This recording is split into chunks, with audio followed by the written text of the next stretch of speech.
하기를 원합니다. 이 모든 기도를 주 예수 그리스도 이름으로 기도 올려드렸습니다.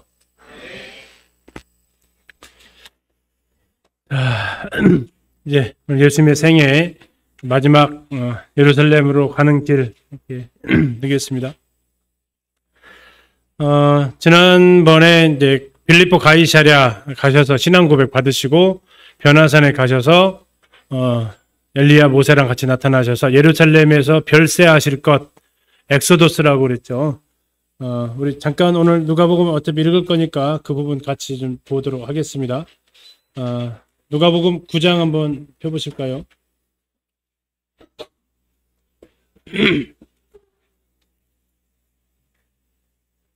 자, 누가복음 9장 31절입니다. 이제 변화산에 있었던 사건입니다. 영광 중에 나타나서 장차 예수께서 예루살렘에서 별세하실 것을 말하세 이렇게 되어 있죠. 예수님이 이제 예루살렘에서 돌아가시면서 지름길 나와 있는 백성들을 애굽에서 엑소도스 해 주셨듯이 예루살렘에서 죽으시면서 백성들을 죄에서 엑소도스 해 주시겠다. 그런 의미를 지금 거기에 담겨져 있습니다. 그리고 이제 내려와서 37절부터가 귀신 들린 아이를 낫게 해 주시고요. 다음에 이제 오늘 지금 들어가는 장면이 51절이 되겠습니다. 51절 보시면 예수께서 승천하실 기약이 차감해 어디를 향해 가시겠다고요? 예루살렘을 향하여 가시겠다라는 겁니다. 자, 가버나움에서 성전세 물고기 잡고 여기서 이제 예루살렘으로 가시겠다라고 지금 선언을 하셨다라는 겁니다. 그걸 뭐라고 하셨냐면 굳게 결심하셨다. 예루살렘으로 이제 가야겠다. 굳은 각오를 하셨다라는 겁니다. 왜 이렇게 표현했을까 좀 싶은데요. 누가복음에 이제 개관할 때 보겠지만 이 누가복음의 중심 중에 하나가 예루살렘을 향하여가 됩니다. 예루살렘을 향하여. 자, 이렇게 예루살렘 가시는데 예수님께서 먼저 가시는 게 아니라 누가복음 10장에 가서 보시면 사마리아로 가시기 위해서 70명의 제자를 파송하시게 됩니다. 그리고 이제 사마리아로 가려고 했지만 사마리아 사람들이 너희 선생 어디로 간다고? 예루살렘 간다고? 그럼 우리 마을 통과 못해 하면서 거절하게 되면서 사마리아를 통과를 못하시게 되죠. 그래서 예수님이 어쨌든 그 길 가운데서 이제 사마리아 통과 못하시고 아마 요단강 쪽으로 가셨겠죠. 그리고 나서 이제 누가복음이 아닌 요한복음으로 카메라가 옮겨지게 되면서 그때가 무슨 절기였냐? 지금 예수님 공생애가 6월절 4번 있다고 했는데 첫 번째 6월절 때 예루살렘 성전 가셔가지고 성전 정결케 하셨습니다. 두 번째 6월절 때 베데스다 연못 가셔서 38년 된 병자 고쳐주셨습니다. 세 번째 6월절 때는 침례 요한 죽으면서 예루살렘으로 안 가셨어요. 그리고 지금 이제 마지막 6월절에 이제 가셔야 되는데, 자, 그러면 세 번째 6월절하고 네 번째 6월절 1년 사이에 있는 절기가 77절하고 초막절이 있는데요. 이 6월절하고 77절은 불과 50일 차이밖에 나지 않으니까 그 기간에 어디 다니셨어요? 예수님께서 두로와 시돈, 벳세다 이 지역 다니시면서 데가볼리 지역 다니시면서 시간을 보냈고 이미 시간이 좀 훌쩍 지나서 무슨 절기가 됐냐면 초막절이 됐다는 얘기예요. 요한복음 7장에 나오는 그 초막절이 되는 겁니다. 초막절이 됐는데 예수님께서 이제 올라가셔야 될 절기인데 제자들이 형님 좀 올라가셔야죠. 요한복음에서 약간 비꼬는 듯한 표현으로 합니다. 이렇게 어차피 세상을 구원하실 분이 왜 이렇게 묻혀서 하십니까? 이런 식으로. 그러니까 예수님이 아직 안 올라가시게 되고 동생들이 먼저 올라가고요. 예수님이 뒤따라서 올라가셔서 절기 끝날 때 이제 마지막 날 초막절에 생수의 강을 얘기하십니다. 7장 38절에서. 그리고 8장에서 가늠한 여인을 잡혔는데 예수님께서 너희 중에 죄 없는 자가 돌로 쳐라 라고 하시는 것이 이제 요한복음 8장에 나오고 9장에서 실로암 10장에서 선한 목자 이 7, 8, 90이 초막절에 있었던 일들을 종합적으로 다 기록되어져 있는 내용들이 되겠습니다.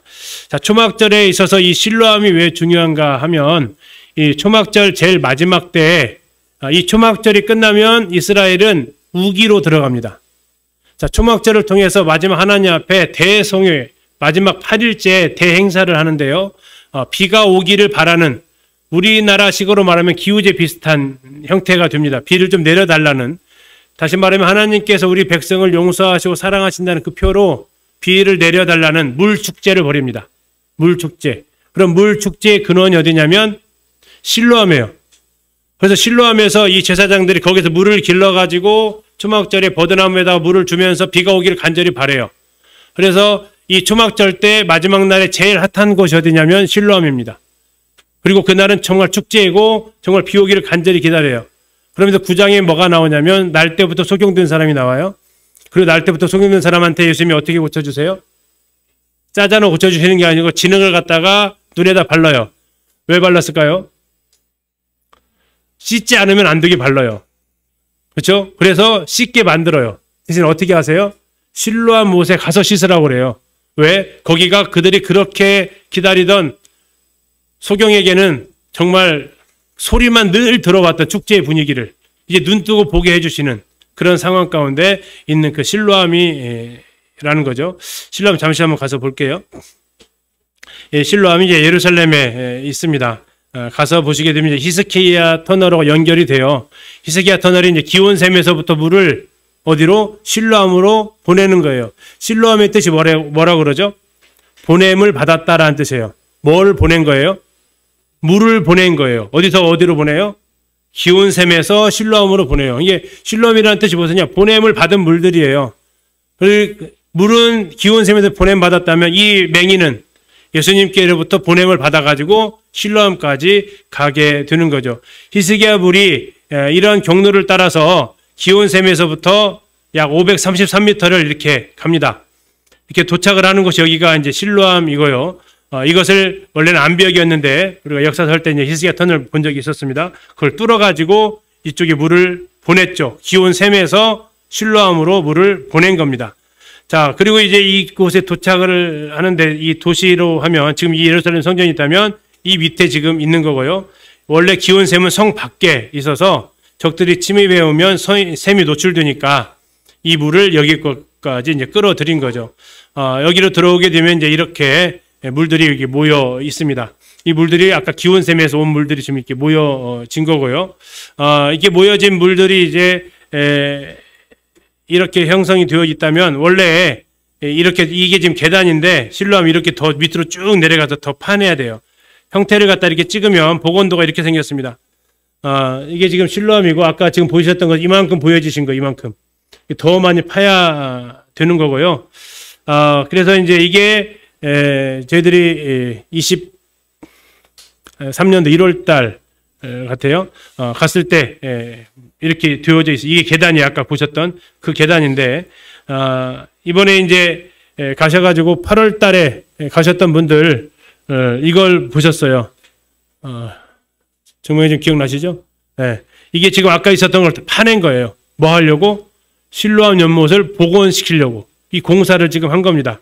그들이 계획하고 있는 모델이 어떤 것까지 파내려면 이렇게 지금 파내려고 하는 거예요. 이게 지금 원래 실로암 못이다라는 거죠. 이렇게 해서 지금 이 길로 쭉 연결이 되죠. 이 길 따라서 가면 어디로 나갈까요? 어디로 가요? 성전으로 올라가게 돼요. 이게 아까 실로암 못에서 쭉 따라 올라가면 성전까지 가게 돼요. 뭐 하러 가는 거예요? 축제를 하기 위해서 올라가는 겁니다. 무슨 절? 초막절 절기 때. 그래서 그 길이 지금 이렇게 만들어지고 있어요. 복원시켜 놓고 있어요. 이 길 따라 올라가는데 지금 그러면 예수님께서 소경에게 그 진흙을 발랐잖아요. 그 진흙을 발랐던 소경은 어디를 따라서 내려왔겠어요? 어디를? 예, 이 길을 따라서 내려왔겠죠. 그리고 드디어 여기서부터 이제 눈을 씻고 소경이 눈을 뜨게 되면 여기에 지금 있었던 축제 행렬에 드디어 가담을 하게 되는 일들이 이제 벌어지게 되는 겁니다. 이게 바로 이제 실로암이었다라는 거고요. 이렇게 이 길을 따라서 이제 쭉 많이 뚫어놨어요. 그래서 이제 얼만큼 뚫어졌느냐 이렇게 올라갔는데 아유 여기도 상당히 계단이 가파라가지고 영상 틀어주면 제 신음소리밖에 안 나와서 틀진 않을게요. 이렇게 상당히 긴 길을 해놨고요. 쭉 올라갔더니 또 있어요. 그래서 열어봤더니 공사 중이라서 아저씨들이 나가라고 해서 나왔습니다. 원래 이제 들어가서는 안 되는 길이었더라고요. 이제 저는 모르고 들어가서 모르면 용감하잖아요. 자, 이렇게 해서 이제 들어가게 되었는데 이게 바로 실로암이다라는 겁니다. 그 실로암에 가서 예수님께서 이 날 때부터 소경된 자에게 눈을 뜨게 해줄 뿐만 아니라 하나님의 그 축제의 즐거움에 같이 참여하게 해주시고 비가 내리면 하나님께서 우리를 받아주셨다. 이 민족을 받아주셨다라는 게 유대인들에게서 초막절 마지막 하이라이트. 그것이 바로 있었던 사건이 바로 실로암에서 있었던 날 때부터 소경된 자 눈 떠주는 그 사건이 이때 일어나는 거죠. 다 그것이 초막절에 해당된다라는 겁니다. 그리고 10장에서 이제 선한 목자 그리고 선한 사마리아 인의 비유 이것은 이제 베다니 쪽에서 일어나게 되죠. 예루살렘에서 이제 비유를 들어서 설명을 해주시는 겁니다. 그리고 나서 예수님께서 어디로 가시냐면 이제 베다니로 가시게 됩니다. 베다니에서 예수님을 잘 따랐던 3남매가 살고 있었죠. 오빠는 나사로, 두 여동생은 마르다와 마리아, 막내가 마리아죠. 자, 이렇게 해서 3남매가 살고 있었던 곳에 가서 예수님께서 예수님을 섬기게 되고 그곳에서 예수님께서 또 여러 가지 기적과 가르침을 베푸시게 됩니다. 자, 그리고 시간이 다시 흘러서 자, 초막절이며 우리나라 달력으로 10월입니다. 몇 월이요? 10월, 9월 말 10월 초가 초막절이에요. 그리고 요한복음 10장을 가서 보게 되면 계절이 확 바뀌어져 있습니다. 요한복음 10장에서 뭐가 나오냐면 수전절이라고 나와요. 수전절, 이것은 마카비 혁명 시대에 있었던 하누카라고 우리가 중간 시대 때 했었습니다. 그 수전절과 관련되어져 있는 절기가 나와요. 수전절은 우리나라 달력으로 하게 되면 12월 말입니다. 그래서 크리스마스 그 겸해서 이렇게 되어져 있어요. 그래서 12월 말에 예루살렘 찾아가게 되면 하누카 축제를 보통 합니다. 그래서 착각하기 쉬워요. 이 사람들이 크리스마스 즐기나? 그런 크리스마스 즐기는 게 아니고 하누카 절기랑 거의 겹쳐 있습니다. 그렇게 해서 8일 동안 하누카 절기를 지키는데 그 수전절에 예수님께서 다시 예루살렘에 올라가시게 되고 예수님께서 자신을 하나님과 동등됨으로 취하세요. 그러니까 유대인들이 죽이려고 하게 되죠. 그래서 예수님께서 다시 베레아 지역으로 가시게 됩니다. 그 베레아 지역으로 가셔가지고 또 여러 가지 비유들을 누가복음에 나오는 이 비유들을 얘기하시는데 이 누가복음 비유의 초점은 잃어버린 자들에 대한 내용들이 됩니다. 누가복음의 목적이 잃어버린 자를 찾아오신 그리스도라고 했죠. 그것을 비유를 통해서 많이 말씀해 주시는데 그 장소했던 장소가 어디냐면 이쪽 요단강 동편 베레아 지역에서 많은 비유들을 가르치시게 됩니다. 그렇게 비유를 가르치고 있는데 저쪽 베다니에서 연락이 옵니다. 누가 보냈냐면 마리아와 마르다가 보내요. 왜 보냈어요? 오빠가 위독하다라는 겁니다. 그래서 제발 빨리 와서 좀 고쳐달라는 거죠. 그 소식을 듣고 예수님께서 이 베레아 지역에서 여리고 거쳐서 베다니까지 올라가시게 됩니다. 도착했더니 나사로는 이미 죽어 있었고 죽은 지가 얼마 지나 있었어요? 4일, 나흘이 지났다는 게 4일이 지난 거죠. 4일이나 지나서 냄새 난다 이렇게 나오면서 베다니에 있었던 나사로를 고쳐줍니다. 그렇게 되면 예수님께서 총 죽었던 사람을 3명을 살려주시게 돼요. 처음으로 살려줬던 사람이 나인성 과부의 아들, 두 번째가 야이로의 딸, 세 번째가 나사로, 이렇게 3명을 살려주시게 되는 사건이 나옵니다. 예수님의 공생애 중에서 3이라는 숫자가 여러 번 나와요. 3번 오셨다고 했어요. 3번 오셨어요. 언제 오셨어요? 3번 언제 오셨어요? 지금 나사로 살리러 가셔서 오세요. 두 번째는요? 예루살렘 입성하시면서 예루살렘 성을 보고 오세요. 세 번째는요? 겟세마네 동산에서 그건 히브리서에 나와 있어요. 심한 통곡으로 하나님 앞에 아뢰셨다라고. 그래서 3번에 오셨어요. 또 숫자 3이 관련된 것이요. 하늘로부터 음성을 3번 들으세요. 첫 번째 들었던 음성이 심려 받으실 때, 두 번째 들었던 음성이 변화산에서, 세 번째 들었던 음성이 요한복음 12장에 나와 있는 이 돌아가시기 얼마 전에 이 3번의 음성을 또 듣기도 하고 이렇게 3이라는 숫자가 예수님 생애에서 많이 반복이 되죠. 자, 이렇게 이제 베다니에서 나사로가 살아나는데 그 무덤이 어떻게 생겼는지 잠시 한번 가서 볼게요. 베다니는 예루살렘 동편으로 얼마 떨어지지 않은 곳에 있습니다. 이게 위치상으로 이렇게 되어져 있어요. 이게 예루살렘 성전이죠. 그리고 기드론 골짜기 건너서 겟세마네 동산 지나면 감람산이 이렇게 있습니다. 여기서 여기까지가 보통 한 1km 정도 된다고 생각하시면 돼요. 안식일에 가기 알맞은 예수님이 여기서 승천하시거든요. 사도행 1장에서 안식일에 가기 알맞은 길이다라고 나와 있어요. 그러면 한 2,000규빗 정도 되는데 한 1km 정도 됩니다. 여기서 넘어가면 벳바게라는 마을이 있어요. 그리고 더 내려가면 베단이라는 마을이 있어요. 그러니까 예수님이 지금 여기에 오신 거고요. 나중에 여기서 이 길을 따라서 예수님께서 예루살렘 성전까지 가시는 겁니다.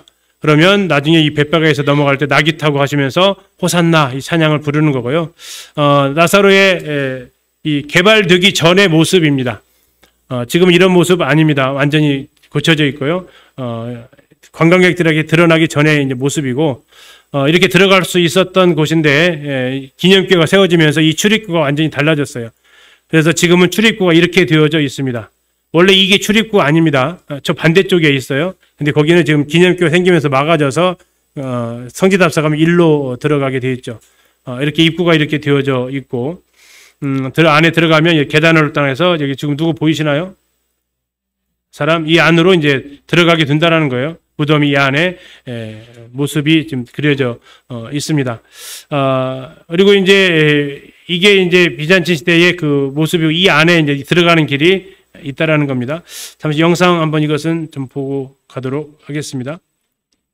자, 바로 요 그림이 나사로 무덤 바로 붙어 있는. 네. 제가 이제 시장에서 피자를 먹으러 왔다가 네. 다시 왔지만은 바로 요것이 카톨릭.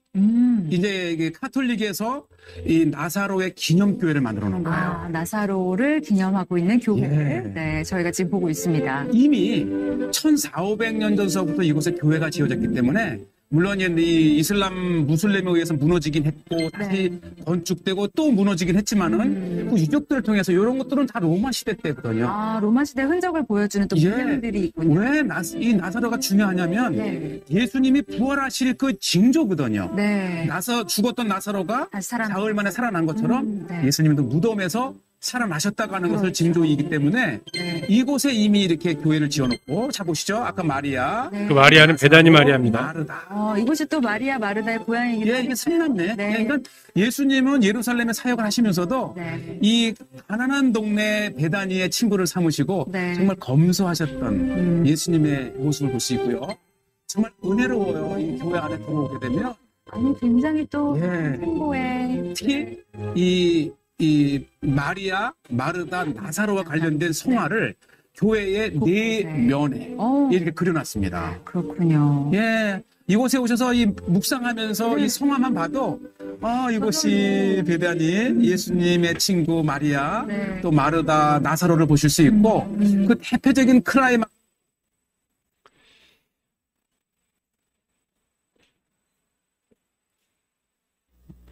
자, 다른 영상 하나 더. 자, 이제 우리 지도 한번 다시 확인해 보면은요. 자, 사해바다 저 북쪽, 네네. 가운데로 흐르는 게 이제 요단강이잖아요. 네. 오른쪽이 동쪽이거든요. 자, 지금 보면은 저게 이제 이스라엘 국기잖아요. 네. 또 하나 이제 이건 요르단 국기잖아요. 자, 요르단 국기. 그러니까 저 요르단 국기가 있는 저쪽이 다 요단강 저편이야. 동쪽. 감사합니다.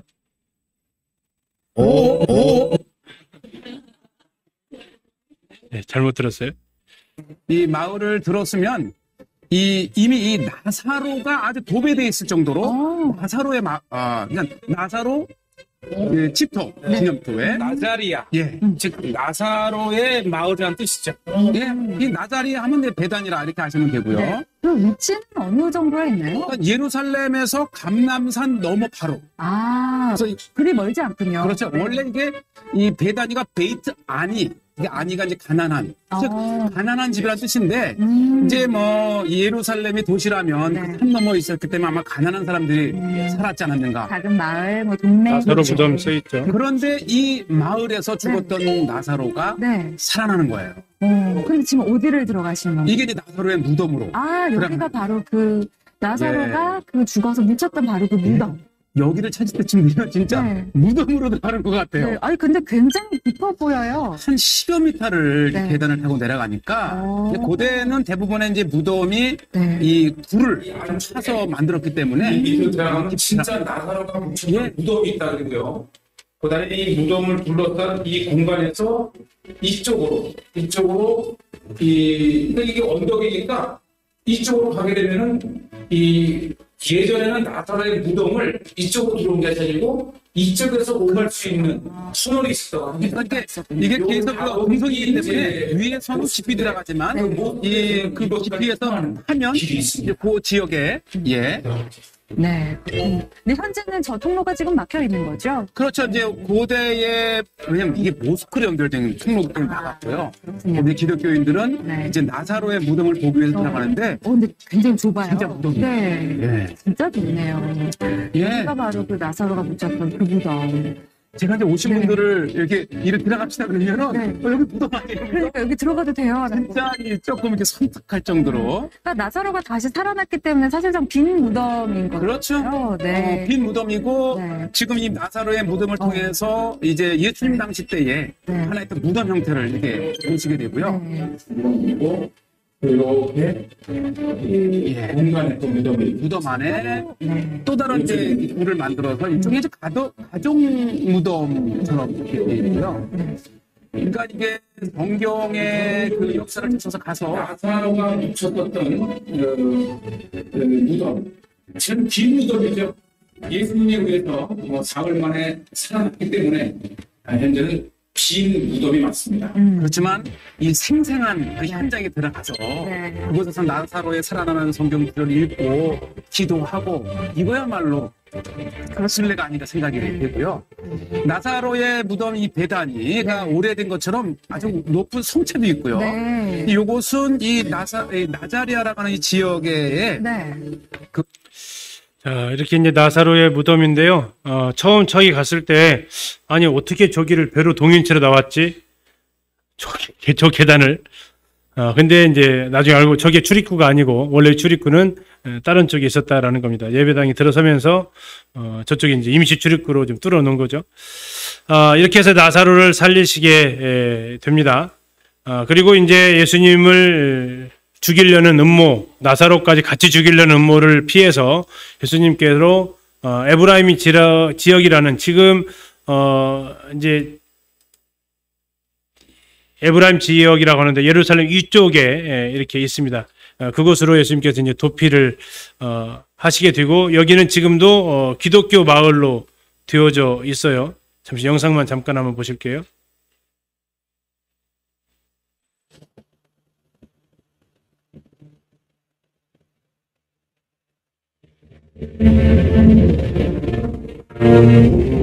에브라임은 현재 이스라엘의 서안 지구에 속하는 팔레스타인 지역입니다. 타이베라고 합니다. 근데 보이십니까?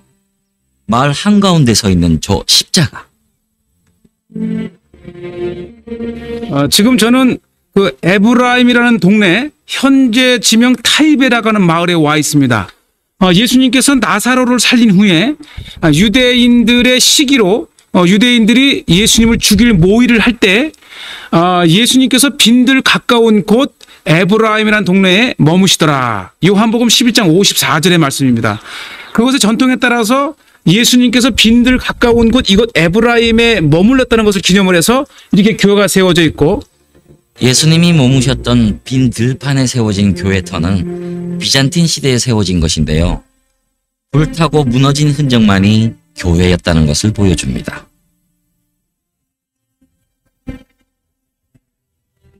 네, 저기는 지금도 기독교 마을이고요. 이스라엘 땅이고 아람 마을인데 기독교인들이 교회를 이루고 있는 여기가 지금 에브라임 현재 지명으로는 타이베 되어져 있는 곳입니다.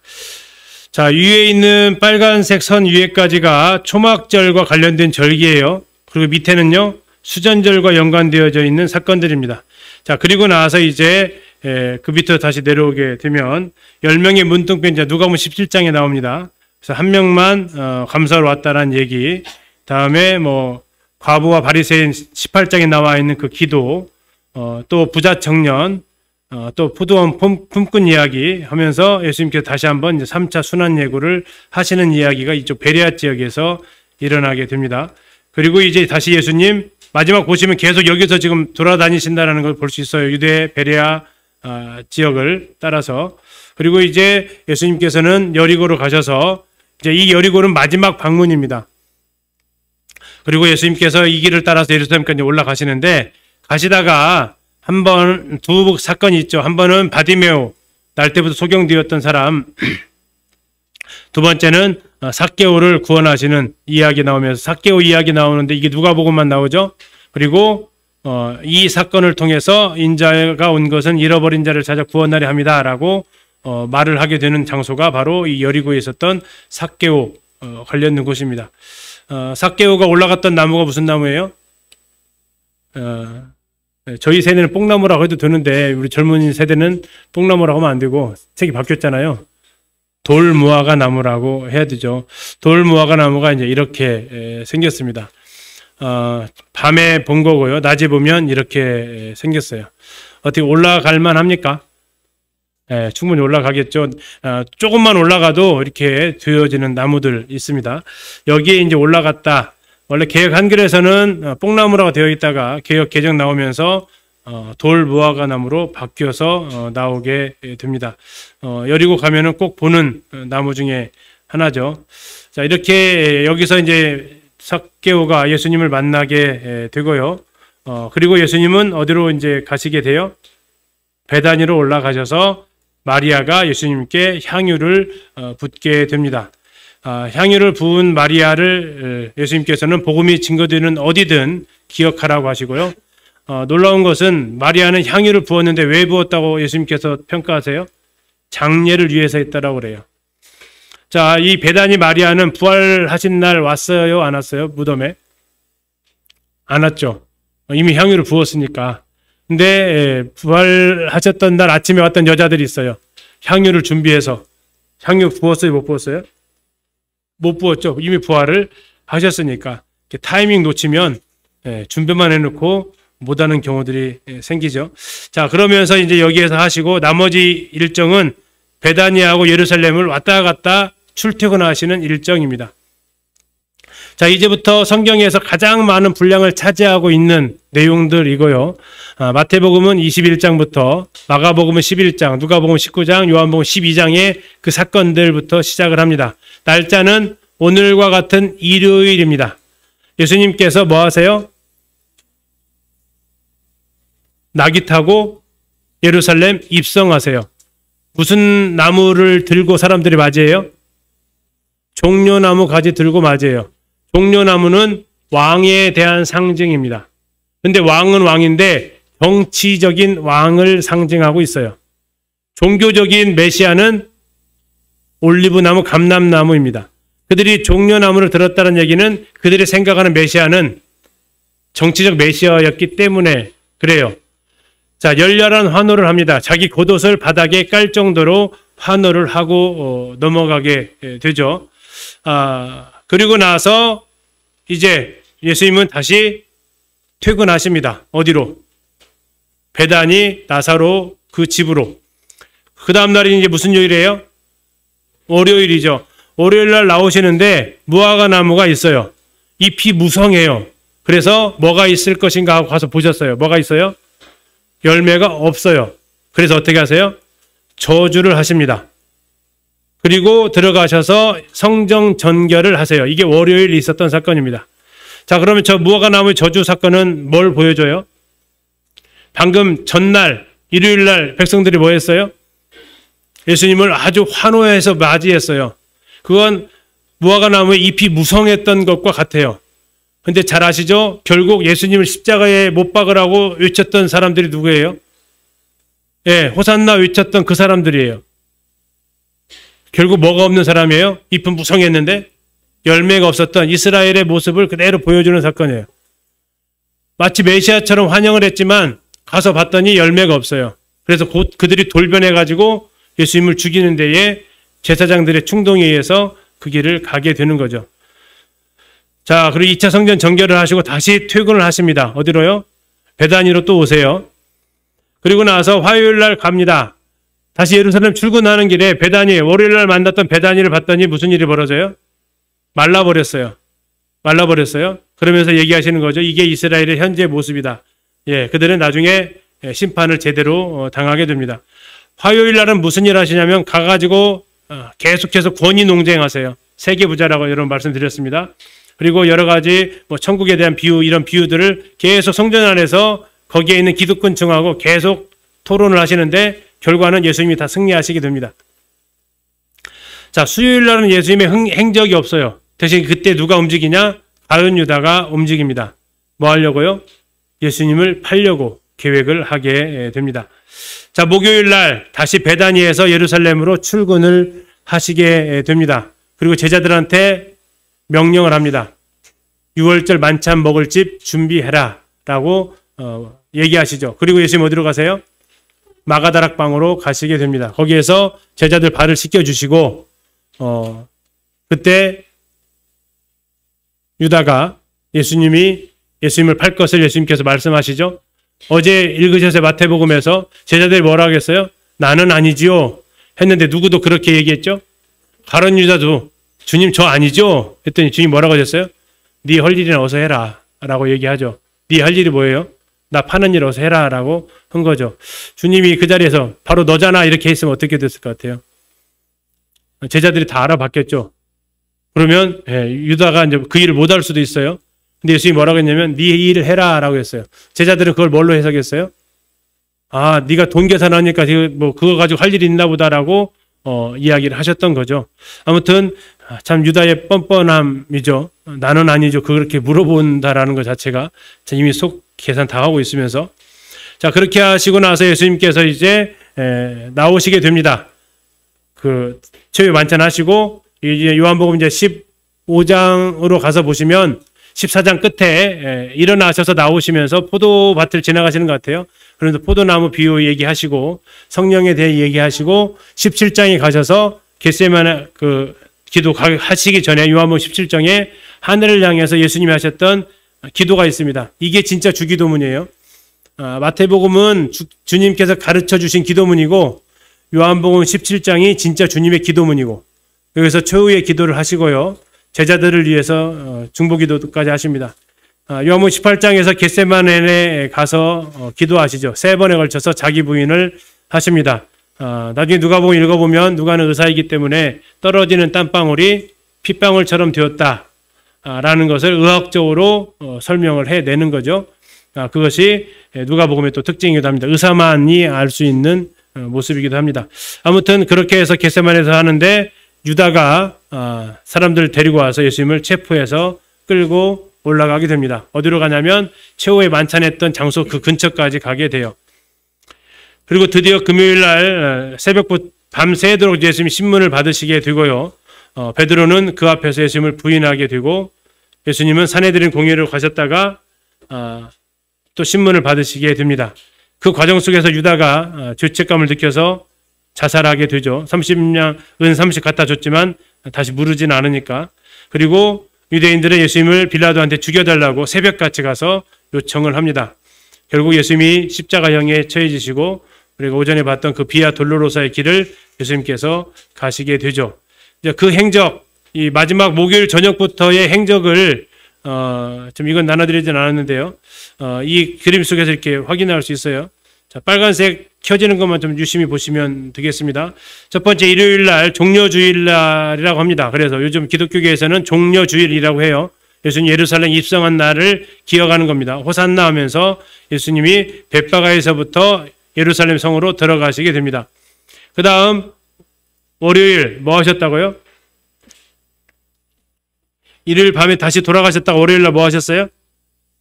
성전 정화 하셨다겠죠. 성전 정화, 예루살렘 성전 오셔서 성전 정화를 하십니다. 다음에 화요일 날 뭐 하셨어요?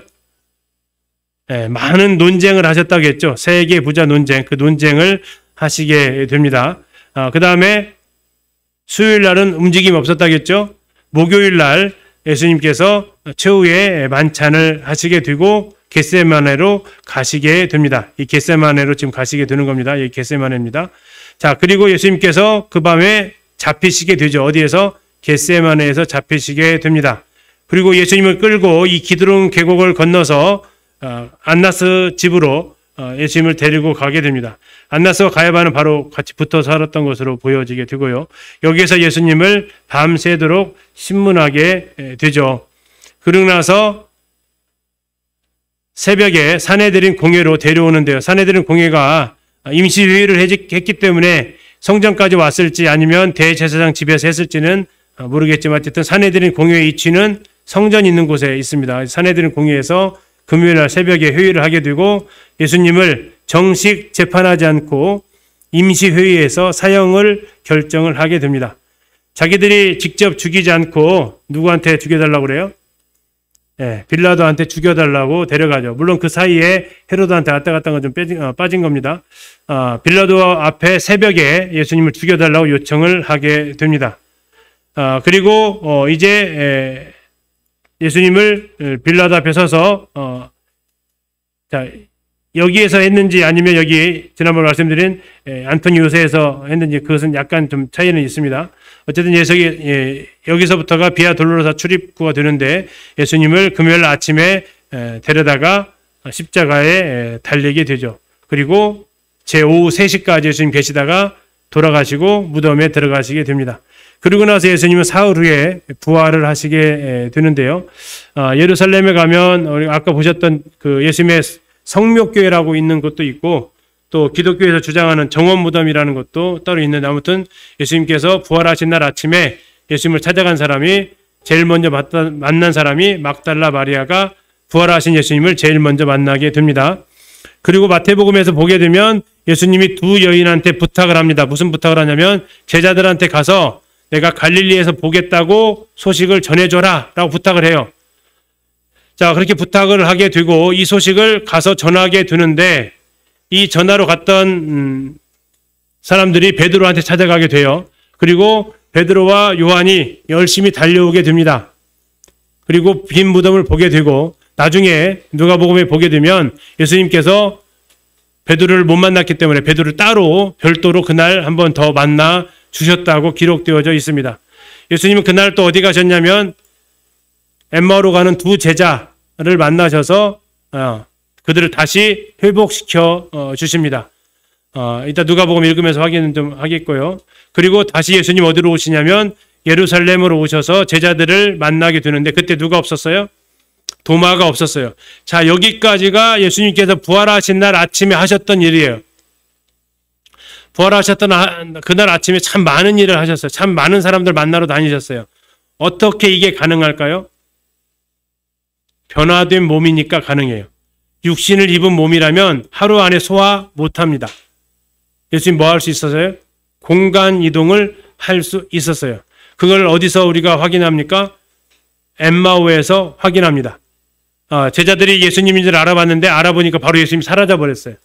그것이 변화된 몸이고 주일 학생들이 제일 좋아하는 것 중에 하나가 우리도 그런 몸을 갖게 된다라는 거죠. 지금 어디 가고 싶으시면 후딱 갔다 오실 수 있어요. 집에 가스불 켜놨으면 빨리 갔다 와서 끌 수도 있고요. 이게 변화된 몸을 가지고 있는 특성이죠. 또 하나 그것을 보여주는 것이 도마의 모습이죠. 도마 빼고 11제자들 모였을 때 제자들이 뭐 했다고 나와요? 문 잠그었대요. 근데 예수님이 어떻게 하세요? 문 통과하세요. 아이들 엄청 신나하죠? 네. 뭐 할 수 있어요? 벽 통과 가능하구나 라는 거죠. 왜요? 변화된 몸이니까. 이게 공간의 제약을 전혀 받잖아요. 근데 아이들이 약간 실망해요. 뭔 실망해요? 그러면 음식 먹어도 음식 통과하나요? 벽 통과하니까. 아이들은 참 재밌는 질문 많이 해요. 근데 아이들이 위로를 받아요. 왜 위로받죠? 예수님께서 먹을 거 달라고 하시거든요. 그러니까 음식은 통과 안 해요.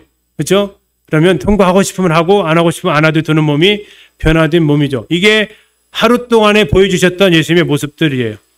자, 그리고 이제 예수님이 아까 두 여인한테 어디서 만나자고 했죠? 갈릴리에서 만나자고 했어요. 우리 처음 만났던 거 거기서 만나자라고 했단 말이에요. 그래서 전해줬어요. 그러면 그날은 어차피 못 가니까 하루 사이 못 가는 거니까 다음 주일날 어디에 가 있어야 돼요, 이 사람들? 갈릴리에 가 있어야 되죠? 갔을까요, 안 갔을까요? 부활하신 예수님도 만났는데 안 갑니다. 분명히 갈릴리에서 만나자고 했는데 안 가요. 그리고 뭐 하고 있냐면 또 자기들끼리 모여 있어요. 그때 도마도 그때는 다행히 같이 있었어요. 이게 8일째 되는 날이에요. 그래서 도마한테 보여줘요. 나 부활했다고. 도마가 손을 넣어봤을까요? 안 넣어봤을까요? 못 넣죠. 그때가 넣으면 그건 진짜 파렴치한 염치 없는 사람이지. 넣어봐라, 저기 넣어봐라 했는데 진짜 넣어볼게 쑥 집어넣겠어요? 도마도 그 정도는 센스는 있을 거예요. 감히. 예, 그러면서 고백을 합니다. 주는 그리스도다의 하나님이라고 고백을 하면서 예, 믿음 없는 자가 되지 말라고 얘기합니다. 그런데 우리가 더 희망 있는 것은 너는 보고 믿었지 보지 못하고 믿는 사람은 더 복되다. 그래서 여러분들이 더 복된 거죠. 우리가 더 복이 있는 거죠. 자, 그리고 나서 인자 가요. 인자 어디로 가요? 갈릴리로 가요. 자, 그래서 지금 몇 번째 제자들하고 만났냐면 이게 1차입니다. 도마 없을 때. 2차 도마 있을 때. 두 번 다 어디서? 예루살렘에서.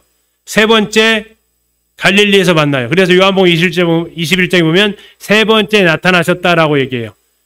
자, 그러면 결국 제자들이 말을 오지게 안 들은 거죠. 예수님 부활했다는 소식 들으면 갈릴리로 갔어야 되는데 안 가니까 예수님이 두 번 신방하셔서 결국 그들이 가게 되고 여기에서 베드로를 회복시켜 주시죠. 뭐라고 회복시켜 주세요?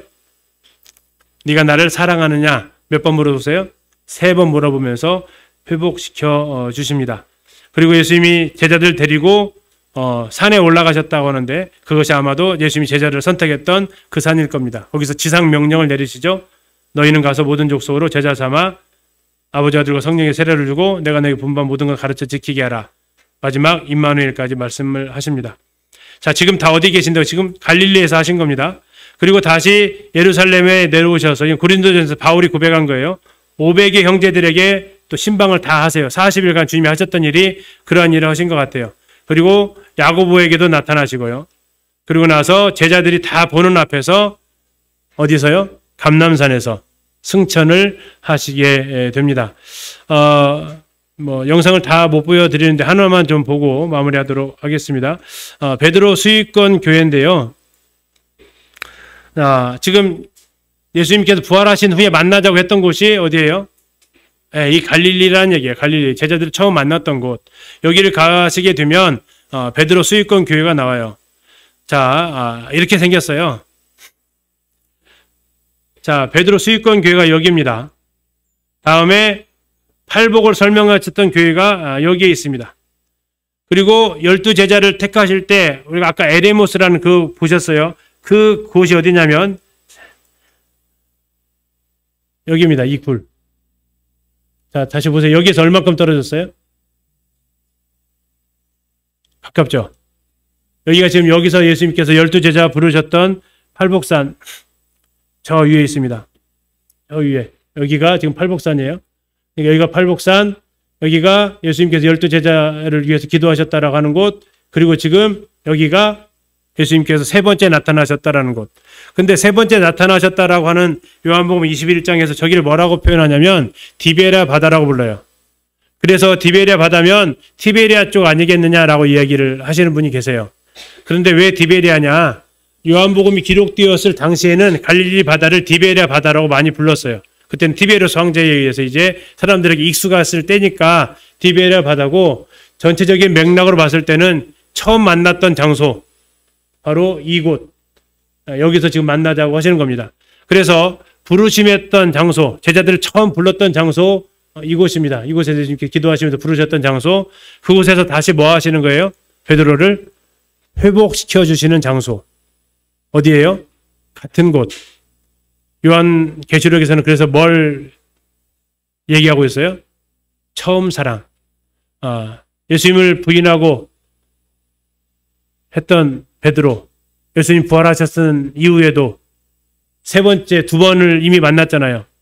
세 번째 만남도 있었는데 그 순간에 나는 물고기 잡으러 가겠다고 했던 그 베드로, 그 베드로를 처음 만났던 장소, 이 갈릴리에 오셔서 다시 그를 회복시켜 주시고자 하셨던 주님, 너희들을 불렀던 이곳에서 다시 물고기 잡았던 베드로, 물고기 베드로의 입장에서 예수님을 따르겠다라고 누가복음 5장에서 나오죠.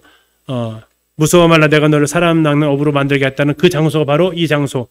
그래서 부르심의 장소에서 우리가 낙담하고 다시 쓰러져 있을 때 주님은 다시 오셔서 여기서 뭐 하십니까? 회복시켜 주십니다. 그래서 저희들이 이스라엘 성기답사 했을 때 인도했던 2020년도에 했던 그 가이드가 이 자리 본인의 이제 그 간증을 얘기하면서 하더라고요. 개인적으로 굉장히 안망이 됐는데, 때로 우리가 넘어지는 그런 순간들이 있습니다. 그때 우리가 다시 찾아가야 될 것은 어쩌면 주님을 처음 만났던 그 처음 사랑의 그 순간이다. 그것이 우리를 다시 회복시켜 줄 수 있는 그곳. 예수님은 그래서 그 많은 지역 놔두고 갈릴리에서 부활 후에 만나자 하셨던 것 같습니다. 왜요? 예수님 죽을 때 제자들이 다 어떻게 했어요? 다 줄을 버리고 도망갔잖아요. 베드로만 그런 거예요. 다른 제자들은 예수님 잡혀가시는 장소조차도 안 갔어요. 그래도 베드로나 되니까 가서 부인하긴 했지만 그래도 베드로나 되니까 쫓아가서 그 장리까지 지켜보려고 했던 거죠. 나머지 제자들은 아예 행적을 다 감춰버렸어요. 겟세마네 순간에서. 그들을 어쨌든 예수님은 다시 세워야 했고 베드로한테 부탁하시죠. 누가복음에서 뭐라고요? 네가 돌이킨 후에 형제들을 굳세게 다시 해줘라. 왜냐하면 베드로는 3번 부인하지만 그 사람들은요. 나머지 제자들은 10명의 제자들은 그런 값조차도 안 되는 상태. 그래서 네가 돌이키면 그들도 다시 세워줄 수 있다. 그래서 부르셨던 그 자리에서 주님은 다시 회복시켜 주신다라는 것을 우리가 생각하게 되면서 예수님의 공생애를 이제 마무리하게 됩니다. 3년이라는 시간을 5, 6시간에 정리한다는 것 자체가 쉽지 않은 부분인데요. 아무튼 지금 자료를 나눠드리는 것은 공부는 결국 어떻게 해야 된다고요? 내가 하는 거다. 그렇죠? 내가 하는 거다 해서 쭉 보시면서 행적을 따라가 보시면 좋겠습니다. 여러분 10분 쉬었다가 3시 반부터 이제 누가복음 같이 통독하도록 하겠습니다.